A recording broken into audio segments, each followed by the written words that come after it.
go. Hi, Lou, and welcome back for another chat with Lou and Carol. So this evening I was thinking about what we're going to talk about, and I was thinking we're coming up to the possible council elections soon, and I know you mentioned to me today that you might be interested in that. So I thought maybe we'd have a wee chat about women in politics.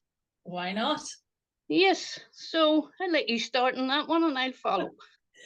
Women in politics, well, politics is anything in the public domain, and I don't think a lot of people understand it, because we often think about politics as in Stormont and Westminster and those political parties and the political system. But anything political is actually things that have been brought into the public domain to be discussed. So one of the reasons I am really keen on potentially throwing my hat in the ring is to bring to light issues that are not currently being addressed within mainstream politics. So it's not all about me getting in and, you know, wearing the heels and wearing the lippy and taking the photo and standing on food banks and looking like I give a shit. It's more about, like, actually, we shouldn't have food banks. What about the people suffering? What about university? What about our special educational needs? What about our health service? Because we're too busy talking, you know. So that's where women in politics, women have often, they've brought up political issues, like feminists have brought up political issues like domestic abuse and rape in marriage, for instance. It wasn't a crime to rape your wife until 1992.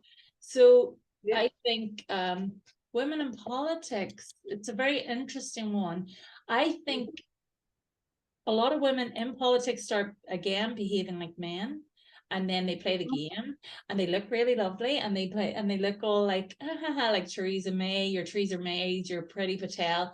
I actually think there's a lot of female politicians in Northern Ireland who represent some of the big parties, but they actually are not saying what they really think. They're just basically puppets for men. Following the party line. Yes. Oh, wow. Yeah. So women in politics, I think today I was in Derry and there was the peace pioneers, or there was the peace movement, and there was the women's coalition. And I think women grassroots activists and community activists, those women are the most brilliant women in the country doing the best work.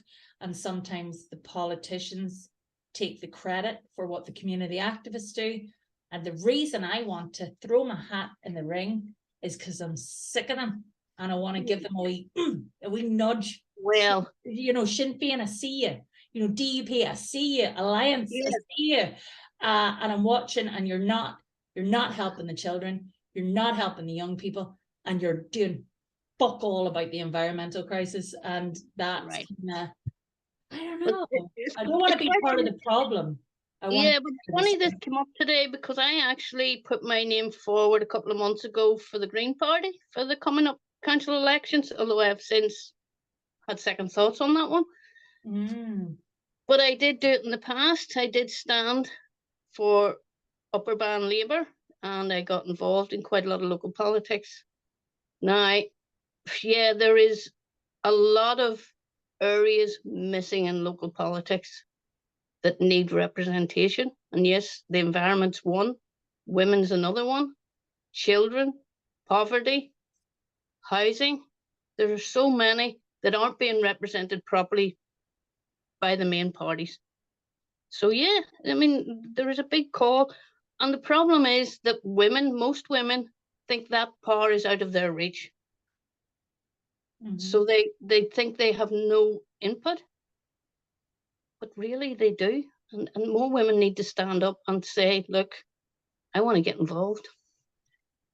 Yes, I think people often think that if you don't get in and if you don't win, you've lost and it's been of no effect. And I'm like, actually, no, ripple effects can be very, very, very powerful.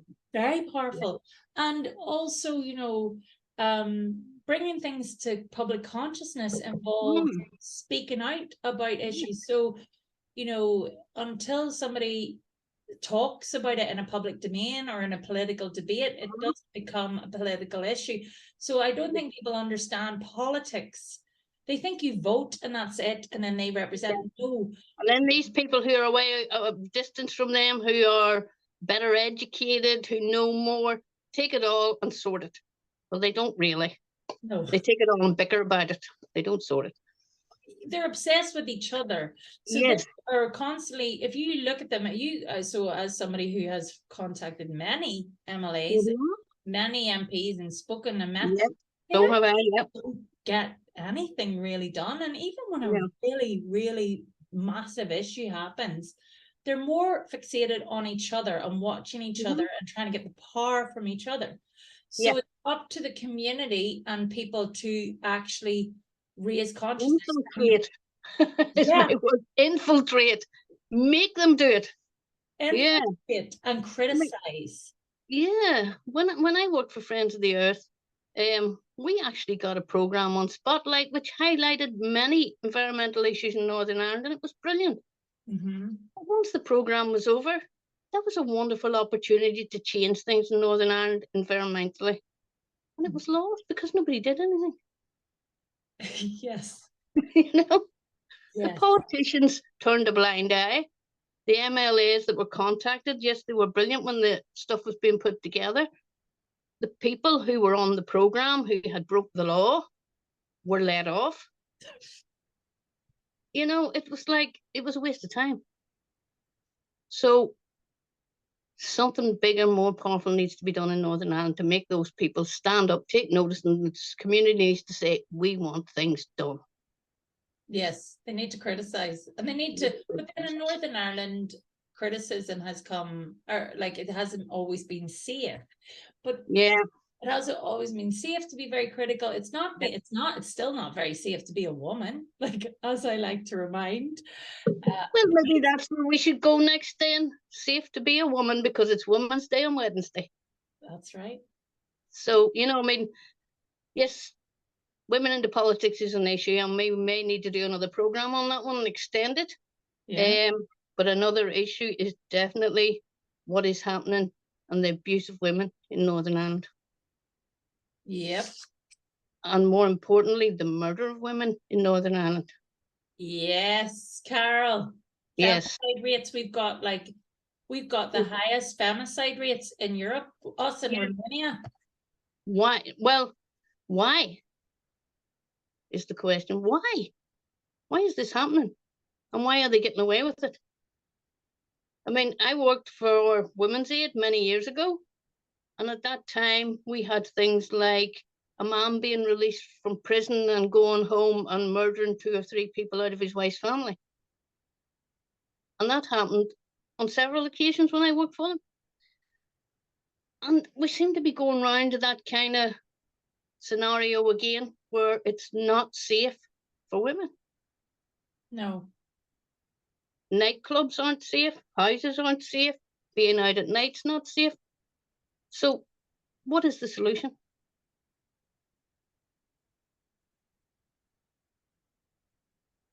How do we stop abuse of women? Well, I actually think we were talking about the difference between religion and spirituality. Yeah. And it's very subtle. So I think that the education in this country is too linked to churches, and churches are incredibly, generally, like, I've been going to Quaker meetings recently, and it's lovely because it's silent generally, and then a few of the women have been standing up and reading verses and all, and I just really love that. Like, it's so peaceful. Yeah. But like, I do think there's still there's a belief within the services, and I've worked and I have been involved in the services, and I've seen it firsthand. That woman is an abusive relationship, well, then she chose her partner badly, or she kind of brought it on, or she was a bit difficult, or she's a pain. I think they victim blame all the time, and the services are really, they treat women incredibly badly. Like, if they have a trauma response or an emotional response, and they don't listen to them, they don't believe them, and they don't support them, and and the prosecution service, I Mhm. really snobby and terrible to women and victims. And I worked as a legal advocate too, and I worked as a women's safety officer, and I worked in probation service as a domestic abuse facilitator, program facilitator. Yeah. I often thought when I was working with the men, I would be the only woman in the room with 16 or maybe 12 to 16 men. What was called the Integrated Domestic Abuse Program, the IDAP program, which was a 9-month rolling program. And I often thought, they really hate women. Like, they really hated women. But the heteronormativity, like from the church does it, schools do it, they all talk about it's a very subtle thing. It's constantly find a wife, have children, children. That's what you're here, you know, and it's constant message. But in patriarchy and misogyny, like, they had nothing. I was like, but you weren't allowed to say that. I wasn't allowed to say, why the fuck are you all did it? constantly pursuing relationships with women? You don't like them. And I think in Northern Ireland, they don't, a lot of the men I come up with, they're not respectful. No. They're not, like, the rates are men snap, women die. Yeah. Okay. Yeah. And then women are not feeling respect. They're not supported if they flee. There's not enough, and they're not supported. Like, I know, you're not. Yeah. Well, while you were doing that, I was probably supporting the women. The what? The women who had been abused and their children. Who's supporting them? Through Women's Aid. I used to be their aftercare worker. And we used to have a refuge where they would have lived. And those women were broken. Yeah. They were terrified. You know, and you used to think, how can this be marriage? How can this possibly be marriage? What, you know, what is it? What is it about? Control. Yeah. Control is right. And if you don't give that control, then it's control at any cost. Which is dangerous. And we see the outcome of it every day. Yeah. But the church is very controlling and condemning of women. And yeah, absolutely. And it's not supportive of, like, it will.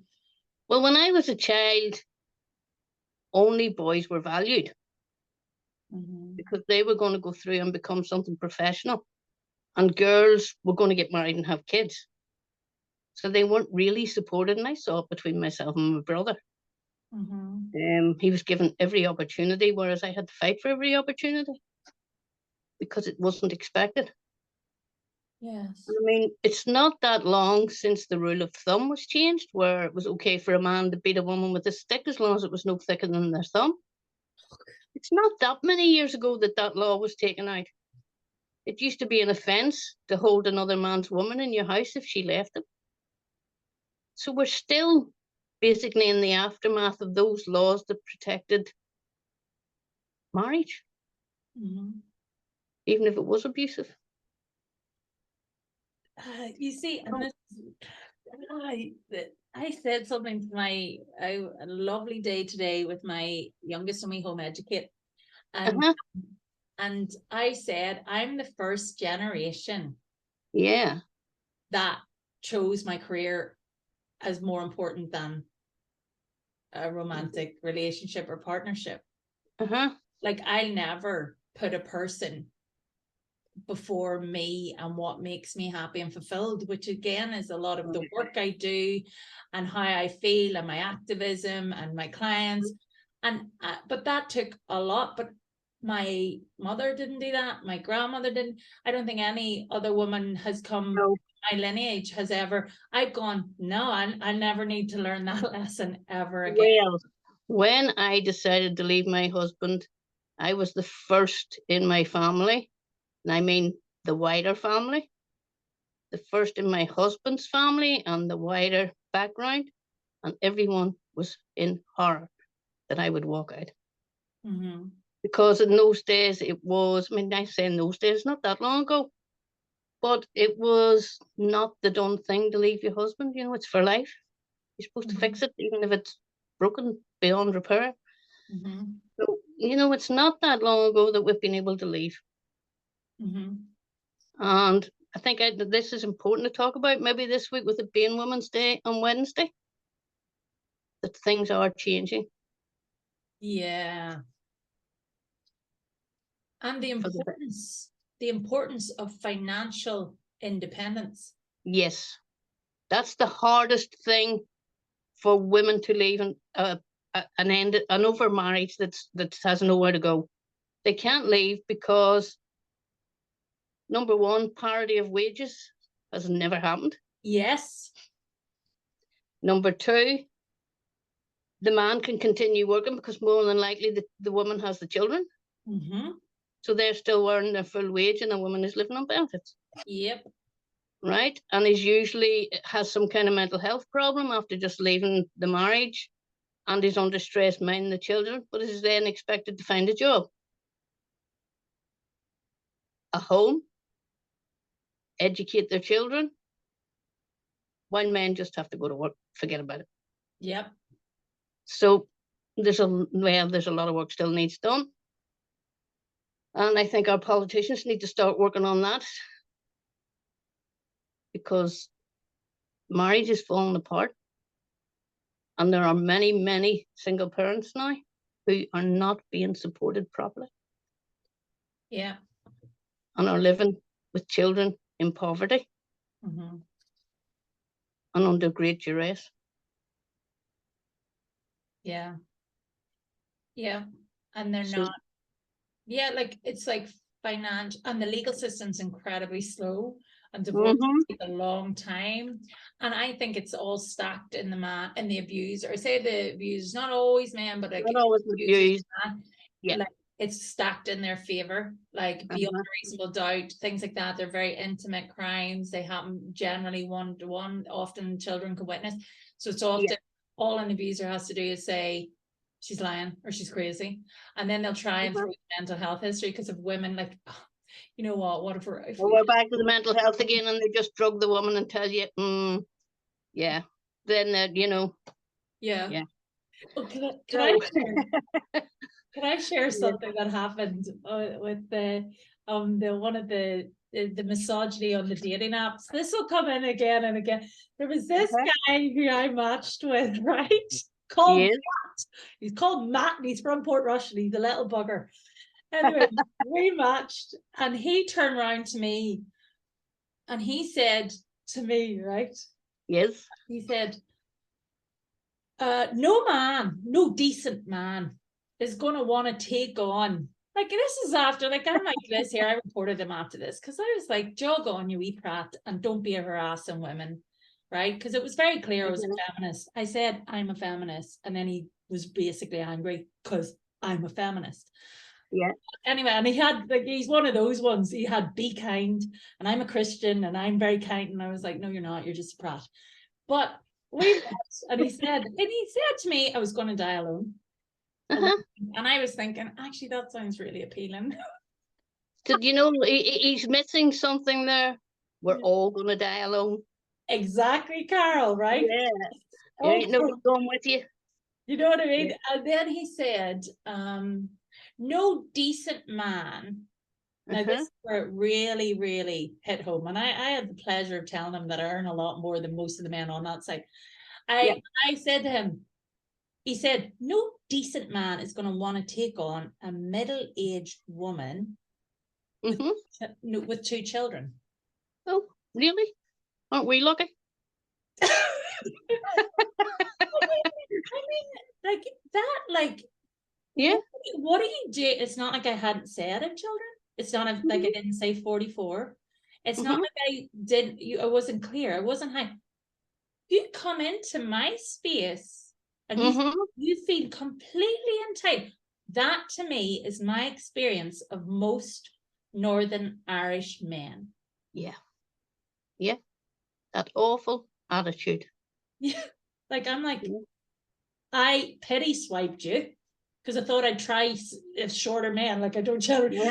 penny swiped him, and then I got that. Well, I've learned my lesson, Matt. Yeah. Yeah. Oh, Yeah. do you know what I mean? Like, who does he think he is? Like, I'm like, jog on. But I reported him to Bumble, whatever. I said, like, this is not acceptable. No. You know, he was very clear. Well, I hope you've learned that those sites are full of prats. Yes, but I like to think of myself as an ethnographer, and I do find them very interesting. And they have helped, but like, I'm not holding out. But I would like to. I like to be in love again. I would like to meet somebody. Yeah. Yeah. Yeah. So, are we back to church and religion again and spirituality? We seem to be avoiding it. I think we might be, Carol. Yeah, I think we might be. Yeah, and I mean, I was thinking about it today actually, and first of all, I thought if I come on here and I start to talk about religion, it might go over the top. And then I thought about it today, and I thought, you know, I come from a select brethren background. My grandparents, my uncles, my aunts, they were all select brethren. So I've seen what extreme religion looks like. Mm-hmm. I had a grandfather who was very stern, very tall, wore a suit, had a very funny hat, a big stick and a Bible under his arm, and he used to stand in the middle of Belfast on a Saturday preaching. Then he used to go home and beat the lumps out of my dad, who had to leave home at a very young age to get away from him. Mm-hmm. Now, that was a religious man. Mm-hmm. So my picture of religion was probably tainted from a young age because of that. Mm-hmm. Although when I look around me now, I see people who are very dedicated to their church and religious people. And I think what I see is there's two different types. There's one type that take it serious and just what they live a life that's good Mm-hmm. and harm no one and just keep to themselves and live their life. And then there's the other ones who think if they become saved and born again Christians, they have the right to judge everyone else. Yes. And I mean, I have people close to me who are like that and judged me. So my vision of religion is probably quite biased against it. Although I do see the benefits that it holds for some people. Mm-hmm. To some people, it's probably equivalent to my spirituality in giving tools to get through life. Yes. And to living a good life and a decent life that's caring and loving and compassionate towards others. And I do see that. But unfortunately, that's not how they all are. And what do you think is fundamentally the difference between and I would agree, I think some of the most beautiful, peaceful, compassionate people I've ever met are, you know, Christian. Going Christian people. Yeah, absolutely. What is the difference? Is it the church they go to? Is it people themselves? I don't know. Do you think some go to be seen and some feel it, like they live it, they embody it? Yeah. Some want to be seen and to be good people and to be seen. But they can't live up to it. They're not embodying it, like they're not. Yeah. Gentle. So they become judgmental and quite selfish and self-centered, and they wouldn't reach out to anyone. Whereas you get others who live a very good life, a gentle life, and embody the true meaning of Christianity. But then it brings us back to the, you know, what we were saying about religion and spirituality. So spirituality, there's a real issue with this. Sometimes, you know, all positivity and love, light and positivity without the... But that's, I am going to say something here that just came into my head. That's the spirituality that is sold. Oh. Right? That's the one that is gained to use as a business. Aye. It's all love and light. Mm-hmm. Whereas true spirituality, to me, grows from personal pain and trauma. Mm-hmm. That's where it came from with me. So it's my first inkling of spirituality was when I was in the depth of darkness and started meditating. And through meditation, I started to get chinks of light. And then I realized that there was more to me than what I thought. And that's been going on now since 1994. And wow, you know, but I had to go through 10 years of fighting my own darkness and my own demons to get out the other side. There was no, let's just make the whole world positive and it'll all go away. It did not work that way. Mm-hmm. It was, let's bring these demons and look at them in the eyes and fight them till we win. So it's hard work. It's a battle, Mm-hmm. but it's one worth having. Mm-hmm.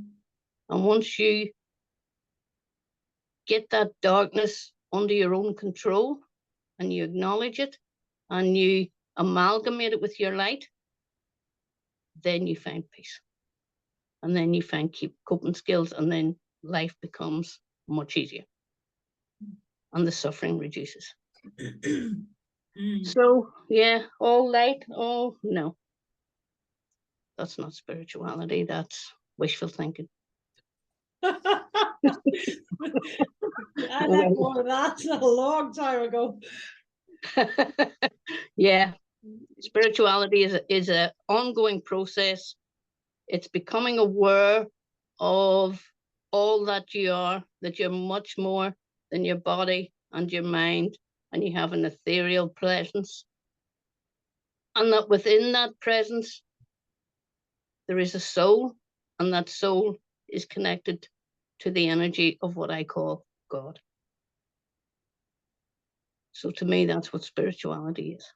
Mm. Yeah. Yeah. I love, you know, the Ram, is it Ram Dass says, he says we're all just walking each other home. Absolutely. That's Absolutely. That's how I make sense. That path home is paved with light and dark, and that's why we must walk each other. Yes, and sometimes life can be best understood backwards. Yeah. Absolutely. Yeah, people don't. Absolutely. Yeah, best understood backwards. Yes, absolutely. And some people have to come back 10 times to get it. Yeah. So like it's like sometimes when I'm working with clients, I absolutely love my clients. I love working with them. One of my favorite things is when they have a eureka moment or an epiphany. Yeah, I love eureka moments. And then it's like a veil, like a layer of consciousness, like a wee consciousness shift. And I'm like, yeah, this is like... And that's what it's all about. It's those wee eureka moments, build up, build up, build up. And it's not something that you attain, because it never ends. No. It'll keep going to your last breath. You'll still be learning, you'll still be becoming, you'll still be finding more eureka moments. And I hope I get one right at that last moment. When I suddenly realize, yes, this is where I'm going. Yeah. Did you, with Ram Dass, who passed actually in the last couple of years, but did you see his documentary where he had a stroke? No. And yes, and he called it the stroke from God. And then he just like, and he was like, it was incredible. Because it was just more love, more love, more love. So that, and then he kept opening another layer of consciousness. Now this is a man like who had been going at the consciousness from the 1960s, so it makes me a bit like, oh Jesus. A bit to go. Yeah, it makes me go, oh my God, it never ends. Because sometimes on that 4 years ago, I think it was, I mean, I started my path of consciousness in 1994 with a suicide attempt, which I survived, and I wasn't meant to, but I did. So I thought, right, I'm not going anywhere. I have to make the best of where I am. And it just came to me. And that path started from that point. And 4 years ago, I had myocarditis. I don't know if you know what that is, but it's inflammation of the heart and it can kill you. Mm-hmm. It was extremely painful. I never felt anything like it. I was in the hospital. I was full of morphine. I thought I was going to die, actually. But in the middle of the night, I woke up. And from that day on, my spirituality became much, much stronger. And I became so aware of who I was in that moment. And it was like, yes, you end up saying thank you for all of these moments that show you that you're so much more than you thought you were. Yes. Yeah. So, yeah, I've had 2 car crashes. I had that. I had the attempt. And I'm still here. And I am better and happier than I have ever been. And that spirituality brought me there. Mm-hmm. Mm-hmm. You know, so I think spirituality is the light that grows out of the dark. Yes. So I don't think you can get to a genuine, strong place of spirituality if you have never seen the dark. Because the darker you go, the higher you rise. That's my belief. Yes, the cure for the pain is in the pain. That's really, Yeah, absolutely. yeah. Absolutely. Yeah. I think I wrote something along those lines last night. Pain is beautiful when you grow from it. Yeah. Yeah. Which is there's a documentary, Jonah Hill, on, it's called Stutz. It's on Netflix. Jonah Hill filmed his psychotherapist, psychoanalyst, and Wow. and I love it. I absolutely love it. I watched it a few times actually. First time I didn't get it, and then I got it better after. But he says that there are 3 things in life we can't avoid: Yes. pain, uncertainty, constant work. Yes. That's like, that's true. But there's another thing about, like, it's difficult because sometimes we fetishize pain and, like, oh, you've gone through it and it'll make you stronger. And, whereas actually we're talking about women and gender-based violence and femicide and domestic abuse. And, it's trying to find that fine line, because we shouldn't have to deal with a lot of the pain that comes with patriarchy, misogyny, and broken I men. don't believe that's the kind of pain that should exist at all. I don't think that's the kind of pain. Yes, it's probably better to try and grow from it, but that is very difficult pain. It's not the kind of pain you can just set aside.